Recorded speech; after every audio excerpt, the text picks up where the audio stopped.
One of the major events that occurred during Jackson's presidency was a tariff controversy with South Carolina. I mentioned before, the tariff comes up over and over and over again, and I don't keep talking about it because I love talking about tariffs. It's because in the 1700s and 1800s, people always talked about the tariff. It's the number one source of revenue for the federal government until the progressive income tax is passed in 1916. So people went nuts, especially people in the South, because the tariff helps businesses, which are all in the North. The South is based on agriculture. If you remember, the first protective tariff in U.S. history was passed in 1816 by this guy right here, John C. Calhoun. And it was passed during a period of nationalism, because it's good for the whole country at this time, because it would help businesses. And the United States needed a more advanced economic system. And so that's why Calhoun had supported it initially, because he was nationalistic. He wanted to be president. When the Missouri controversy and compromise occurred, and Northerners attacked slavery, Southerners will never again support the tariff after that. And they will say very explicitly, if we allow Northerners to pass a tariff that helps their economic interests, they can attack our economic interest, slavery. So the tariff issue and slavery were related. And Southerners said that very explicitly, multiple times over and over in Congress. So it's not like this is speculation. During John Quincy Adams' presidency, tariff was passed in 1828 that Southerners called the Tariff of Abominations. And they were threatening secession, but then John C. Calhoun, especially South Carolina, was threatening nullification, secession. Calhoun, though, that is his home state. And remember, South Carolina, leading up to the Civil War, it is the craziest state in the Union. It's what Massachusetts was leading up to the American Revolution, and what Florida is today. Just kidding. I'm just kidding.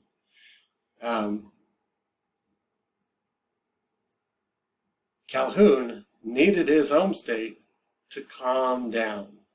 Otherwise, he's going to be vice president for Jackson, and it's really hard to become president if your home state secedes from the Union. So he wrote the South Carolina Exposition and Protest, which laid out how a state goes about nullifying a law then seceding from the Union. But he told them to calm down. We'll get in office, and then we'll take care of it. And it worked. South Carolina calmed down. Now, this is all dynamite, because Jackson is the undisputed leader of the Democratic Party. Calhoun is his vice president, and Calhoun really wants to be president. So if there's a falling out between Jackson and Calhoun, then Calhoun is dangerous because he is the leading politician from South Carolina. And that is exactly what will happen. There is a falling out between Andrew Jackson and John C. Calhoun, which will lead John C. Calhoun, who was all nationalist for the United States overall, to go back to South Carolina and become the leading spokesperson of the South and for slavery. He is absolutely instrumental in changing the debate around slavery from, during the American Revolution, founding fathers said slavery is a necessary evil. He helps that process of saying, no, slavery is a positive good. It's good for everyone, and it shouldn't be criticized. He will become the leading spokesperson for the South and for Southern rights to nullify a law and secede from the Union. So, what broke up their friendship? 3 things. One thing in particular. The first was the issue of nullification and secession. No one knew where Jackson stood on the tariff or nullification and secession, because if you remember, during the election, people said, what's your position on the tariff? He said, I'm for a judicious tariff, which doesn't mean anything. So no one actually knew where he stood on this stuff. Everyone assumed that he was against the tariff and he was for nullification and secession, because he is born in a southern state, made his career in a western state, was a planter with hundreds of slaves, 150 slaves. And so everyone just assumed. But it turns out he wasn't. Why wasn't Andrew Jackson for nullification and secession? Because who enforces the law of the land? The president. So if a law is passed and a state says we're going to nullify it and ignore that law, remember, presidents have to sign laws. So if Jackson signs a law and then a state says, no, we're not going to follow it, it's Jackson's job to enforce the law of the land, and he saw that as a direct challenge to him. And Jackson never let anyone challenge him and get away with it. It's kind of funny because if this happened under John Quincy Adams' presidency, no one can say how Jackson would have felt about it, because he probably would have been for nullification and secession under John Quincy Adams. He didn't exactly have consistency in his belief system. It was more like, when I'm president, no state is going to nullify a law or secede from the Union. And this issue became very public at something that's called a Jefferson Day dinner.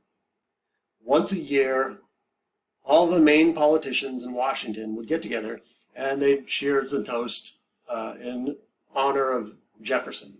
First person to give a speech was always Andrew Jackson, was always the president. The second person to give a speech was always vice president. So, Jefferson Day dinner, 1830. Jackson gets up there. He raises his glass, a room full of all the politicians in Washington and also reporters. He looks directly at John C. Calhoun and says, "Our federal union, it must be preserved." And this may not seem like a lot to you now, but at the time, everyone in the room was like, "Oh, damn." It was a huge deal. Jackson just challenged Calhoun and Calhoun's belief system. So at the time, it was like, fighting words. Calhoun had to give the second speech. So he got up, and by all accounts, he raised his glass, and Jackson had just challenged him. If Jackson challenges you, you should be scared. And supposedly his hand was shaking so much that the wine was spilling over the sides. And Calhoun, being Calhoun, he always talked too much. Said, "The Union, next to our liberty most dear, and we all remember that it can only be preserved by respecting the rights of the states and distributing equally the benefit and the burden of the Union." So he's telling Jackson, yeah, the Union's great, but states. So everyone in the room understood. It's very clear. Calhoun and Jackson, they don't agree on this. So that was a problem. But the biggest issue that will lead to them having a falling out, the single biggest issue, is something that sounds ridiculous, because it is ridiculous, but it is entirely true. It's called the Petticoat Affair or the Peggy Eaton Affair. Everything I'm about to say is true. It sounds made up, but it's absolutely true. Andrew Jackson had a really good friend named John Eaton. John Eaton was a senator from Tennessee. And so he would go to Washington as a senator, and back in those days, senators, congressmen, and stuff, when they went to Washington, they would stay in local taverns. Well, he would always stay in a tavern called O'Neill's Tavern.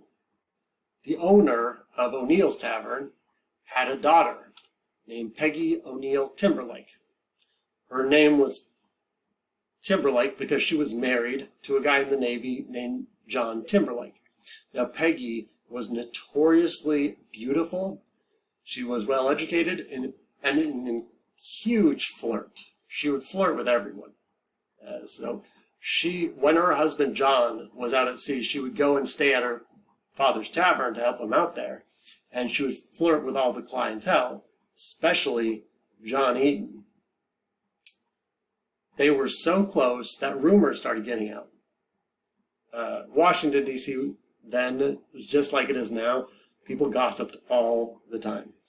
And the gossip mill said Peggy O'Neill Timberlake and John Eaton are having an affair. So this in Washington was like gossip mill was going on and on about this.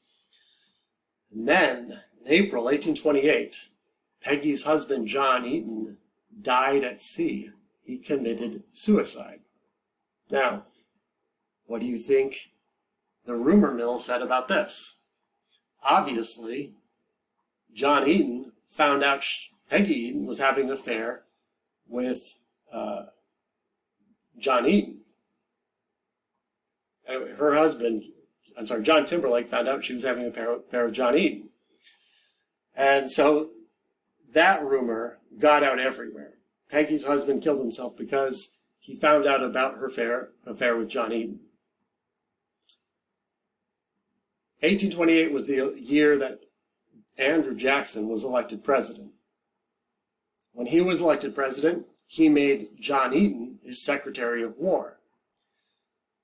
John Eaton went to Jackson and see if you can spot the flaw in this logic.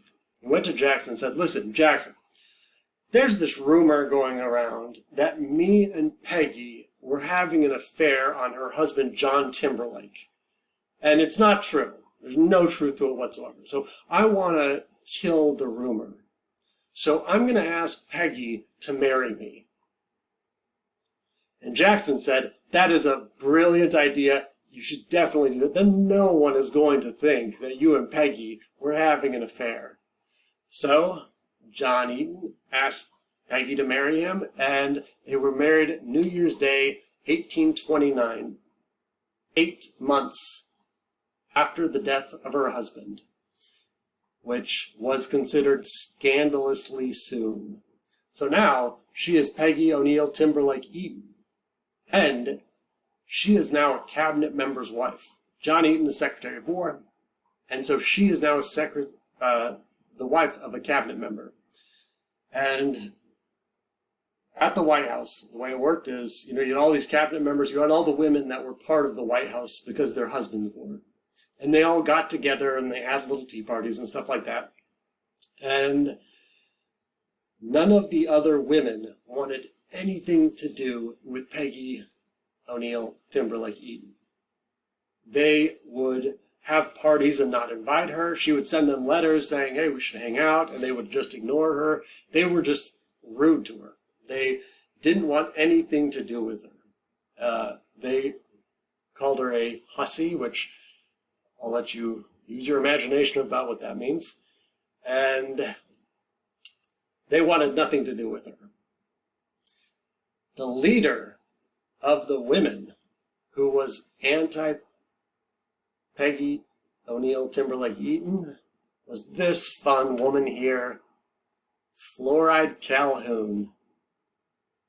John C. Calhoun's wife. She just looks like a fun person. She especially made it very clear, "I won't have anything to do with Peggy. If there's a party and Peggy's there, I'm not going to be there." So John C. Calhoun, the vice president's wife, is leading the pack of the women that don't want anything to do with Peggy Eaton. In fairness to the women that didn't want anything to do with Peggy, because it's sometimes presented as like Peggy is a modern day feminist, Peggy was very demanding. She would dress voluptuously. She would make unwanted advances to married men. Her natural way of being with all men was flirting. So, I mean, even today, no women want that. In today's parlance, I think she is what women would refer to as one of those girls. I think.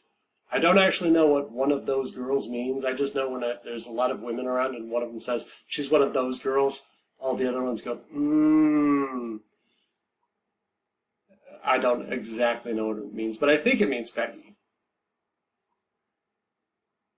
This infuriated Jackson. Jackson was so mad about the way Peggy Eaton was being treated. He was furious for 2 reasons. First and foremost, if you remember, his wife Rachel and him had a very strange marriage situation. And it turns out that they were committing adultery. It was kind of a misunderstanding, but still, Jackson was very sensitive to that. So it reminded him of what happened with him and his wife.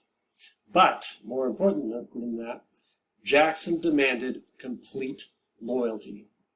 Jackson, loyalty is the most important thing.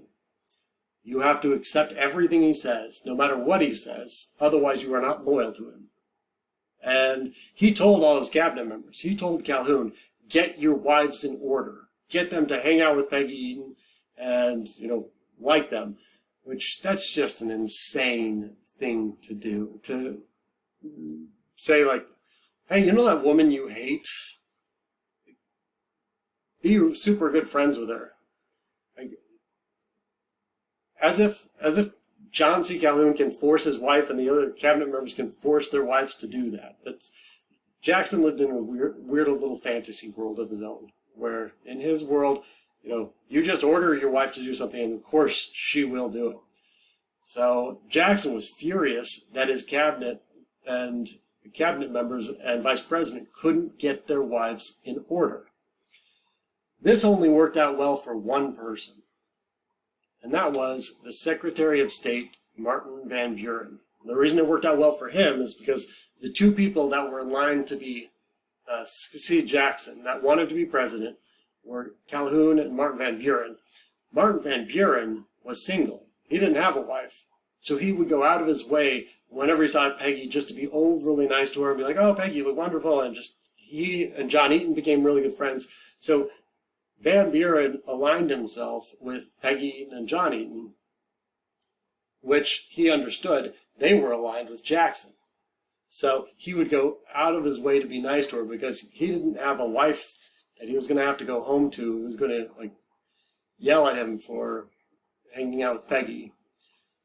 Now, this all sounds like it's ridiculous, and it is ridiculous. It got to be so ridiculous that Jackson actually had cabinet member meetings. He had cabinet meetings where he invited his entire cabinet and the vice president to talk about Peggy Eaton. One in particular. They have whole meetings about Peggy Eaton, and one in particular, he actually brought in 2 Baptist ministers. And, his cabinet's there, Calhoun's there, and he brought in these Baptist ministers, said, look, now, told the ministers, tell them how pure of a person Peggy Eaton is. The Baptist ministers said, Peggy O'Neill Timberlake Eaton? We can't say she's pure. We're men of God. We can't lie. And Jackson just flew off the handle and started screaming. She is chaste as a virgin, just lit up. So that's how big this got. This got to be so big that no other issue took up more time in Jackson's first year in office than the Peggy Eaton affair. That's how insane it is. Jackson's White House, the White House of the United States, was bogged down in whether one cabinet member's wife is chaste as a virgin or not. Also, just semantics. She's been married twice. I mean, there's nothing wrong with being married twice, but it doesn't matter. Jackson doesn't care about facts at all. Jackson just says whatever the hell he wants and believes whatever he wants and expects everyone else to believe and go along with what he says. This all got to be to the point where Jackson's administration was shut down. Nothing was happening. I mean, it was just deadlocked. So Martin Van Buren came up with a plan. He went to Jackson and said, look, I'm going to resign over this, and John Eaton is going to resign, and that will give you the opportunity to fire everyone in the cabinet, because a lot of the people in the cabinet were pro-Calhoun. So Van Buren and John Eaton voluntarily resigned to get past all this. And once they did, Jackson used that as the opportunity to fire his entire cabinet. He got rid of everyone, and he replaced everyone in the cabinet with people that were pro-Van Buren. Because the Democrats, everyone's Jackson's the leader of the Democrats, but within the Democratic Party, it was kind of like pro-Van Buren and pro-Calhoun. Jackson made it very clear with the people he put in his cabinet that Calhoun is out. Van Buren, all the cabinet members are pro-Van Buren, so Van Buren is his next in line. That is how powerful. I told you, Andrew Jackson makes the power of the presidency, or makes the presidency more powerful than ever before. No other president fired their entire cabinet especially for something like this. It's not the first time Jackson will fire cabinet members for not listening to him. So this whole thing just blew up, and it was it again occupied most of his first year in office. And if you're thinking, well, I don't like this story, it's a little bit too highbrow, I think it could be a little more entertaining. It gets spicier. Towards the end of her life, it's Peggy O'Neill Timberlake. Peggy O'Neill Timberlake Eaton. Towards the end of her life, Peggy O'Neill Timberlake Eaton will remarry. When she was 59 years old, she remarried her daughter's dance instructor, who was 23 years old. So at 59, she got remarried to a 23-year-old. Good for them. And then, 7 years after they were married, that dance instructor, when he was 30, he took Peggy Eaton's then 17-year-old daughter, all of her money, and fled to Europe. So she will lose her young husband and all of her money and her granddaughter, and she ends up dying pretty broke in Washington, D.C. Crazy story that could only happen during Jackson's administration. Finally, the last thing that will put the nail in the coffin on the relationship between John C. Calhoun and Andrew Jackson was, if you remember earlier, during Jackson's invasion of Florida, during James Monroe's administration, Jackson invaded Florida and took it over. And Jackson's entire cabinet wanted to censure Jackson and say he doesn't represent this administration. What he did was wrong.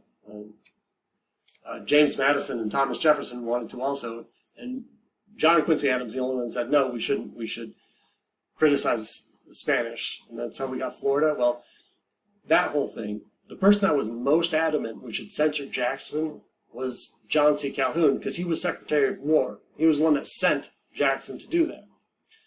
Well, Jackson found out that this had happened and that John C. Calhoun wanted to censure him. Now, forget about the fact that everyone wanted to censure Jackson. Jackson just focused in on John C. Calhoun and sent him a letter saying, explain yourself. He was probably tipped off by John Eaton.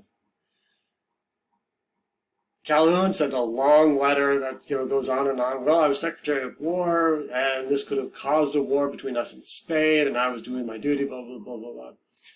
Jackson sent back a note that just said one thing. Understanding you now, no further communication with you on the subject is necessary. That was the nail in the coffin. At this point, it was very clear Jackson was not going to make Calhoun his successor. Calhoun is out. After this, Calhoun will quit the vice presidency, return to South Carolina, and become a senator and the leading spokesperson for the South, Southern rights, and slavery. So if you ever want to just infuriate a Civil War historian, someone that specializes in Civil War, say that the entire Civil War was caused by Peggy Eaton.